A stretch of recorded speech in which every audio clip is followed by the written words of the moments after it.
Our goal for this channel by the end of this year is to have 1,000 subscribers. So by December 31st, 2021, we'll have 1,000 subscribers. We're going to do it together. You guys are going to share, you're going to like.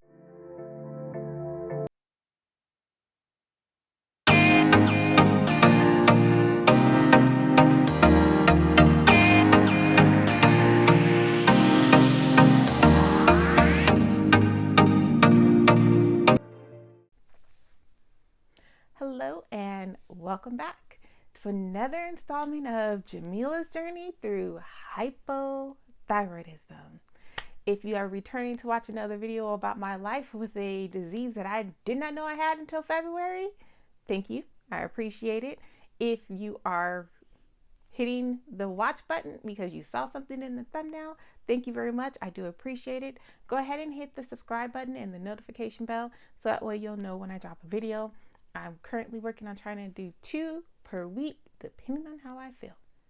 All right, so now we got all the hard stuff out of the way, all the stuff that we don't want to do. Let's get down to the meat of what is going on here. I'm Jamila, and I have hypothyroidism. We're going to give you a little bit of an education on what hypothyroidism is. In your neck, you have a little butterfly-shaped organ that produces a hormone. It's called the thyroid. And it regulates your entire body from top to bottom. So if it's out of whack, different parts of your bodily functions will be out of whack. I suffer from hypothyroidism, which is when your body does not produce enough and you start to slow down. That's pretty cool, huh? And the other form of it is hyperthyroidism. And that's when your body produces way too much hormones and you just kind of go out of control. Just like that. Today's video, we're just going to do a basic follow-up to my most recent doctor visit. If you have not, you will know. If you have not watched already, you don't know I've had 4 office visits or 4 doctor visits in like the last 2 weeks. 2 of them were ER, 2 of them were with my primary.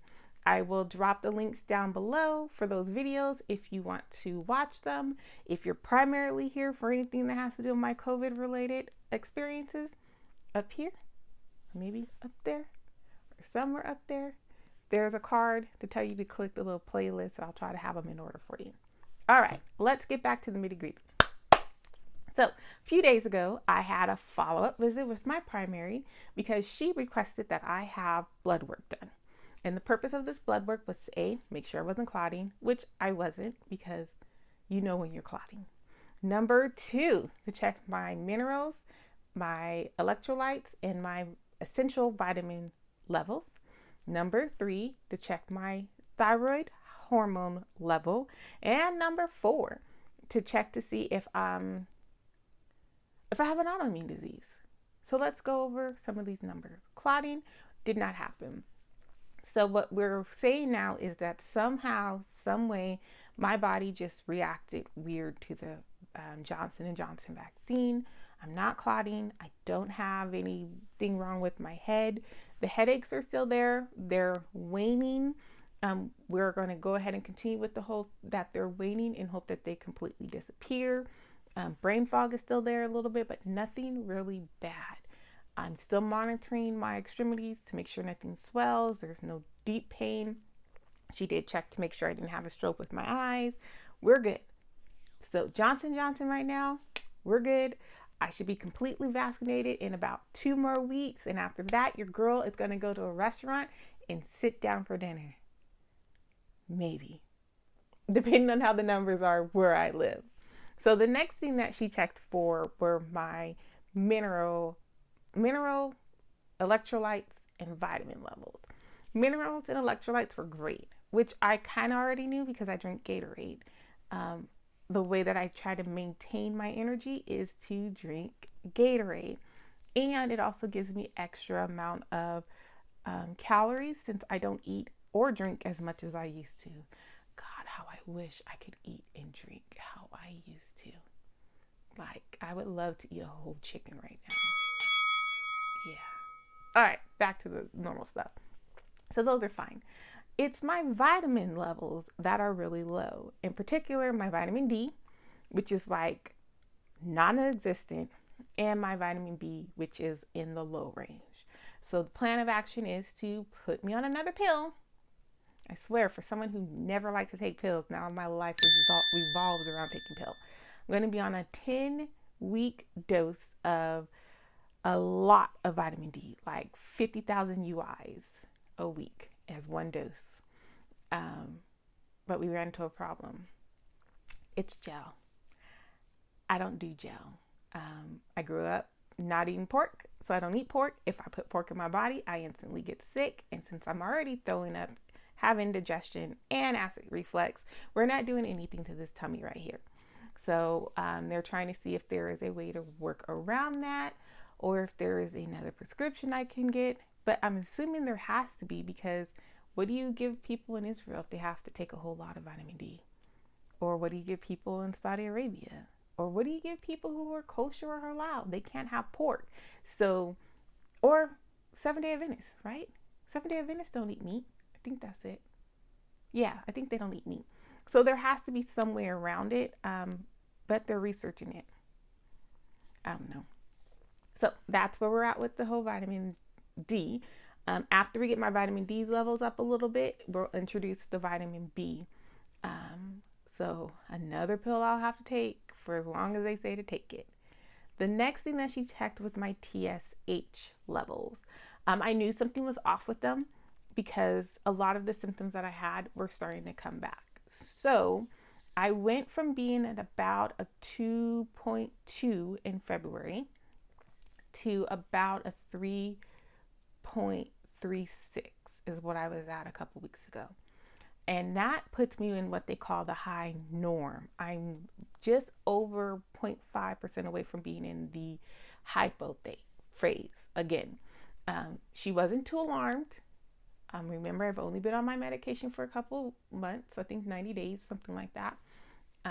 But they do want to continue to monitor that, because if I get over into that 4%, I will now have to up the dose of medication. And so I was telling this particular doctor, when my numbers were above 3.5, I started having a lot of the symptoms that I had after I took the Johnson & Johnson vaccine, which was reverting back to how I was feeling in January and February. So right now we're doing a monitoring phase. So as long as I don't have like the extreme nausea, vomiting, fatigue, etc., we'll be okay. If I start developing those symptoms again, we'll have more blood work done to see if I need to up my medication. And the last thing that she did was a test to see if I have any autoimmune disease. And all of the tests came back negative, which is a good thing. But that doesn't put me in the clear, because there's obviously something wrong, particularly since I eat a whole bunch of eggs. Like, I pretty much live off of eggs. And for whatever reason, my body is not... Sorry, I got a phone call. For some reason, my body is not taking that vitamin D and converting it as it should. So there is some concern there. And then we have some good news for you. Are you ready for it? My referral for a gastrointestinist was approved. Yay! Bad news is I don't have an appointment yet. I did call to request an appointment. They are doing them only virtually. You can't feel this lump that I have right here on my stomach through the phone. You got to touch it, and it's been there. It's like right here. It's been there for months. And I know it's not a block because they've already checked to see if I had any blockage, but it doesn't move. I don't know if it's an organ. Yeah, because I don't have one on the right side. It's just on the left side. But anyways, off topic. I should be getting a phone call back within the next day or so. I just got a phone call. It may have been them. I'll call them back when I get off this video, because your girl wants to be seen. I'll make sure everything's okay in my stomach, so that way I can figure out what I should be eating and what I should not be eating, or when I can go back to just eating. Like, I don't think people really understand how delicious food is until you can't eat it, until you're told like you can't have this be a part of your normal routine. So that's it. That's all. This one's quick, short, and to the point. I know you guys love my 30-minute videos, but today we're not doing that to you. If you watched it all the way to the end, Thank you very much. And let's ask each other a question. So let's see. Yeah, let's talk about food because I like food. Let's ask a question here.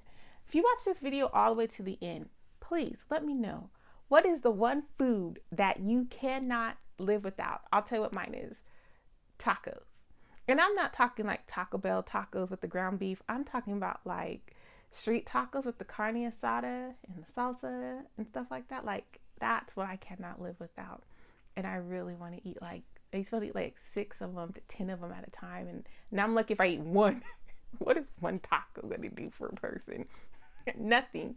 So go ahead and drop me a comment down below. Let me know what's the one food that you cannot live without.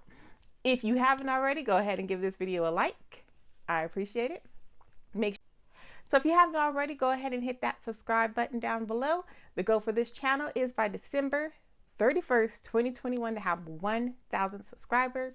I'm going to be dropping knowledge about my journey through hypothyroidism, what I'm eating, how I'm exercising, and what I'm doing to try to not go crazy and to counter some of my symptoms as best that I can.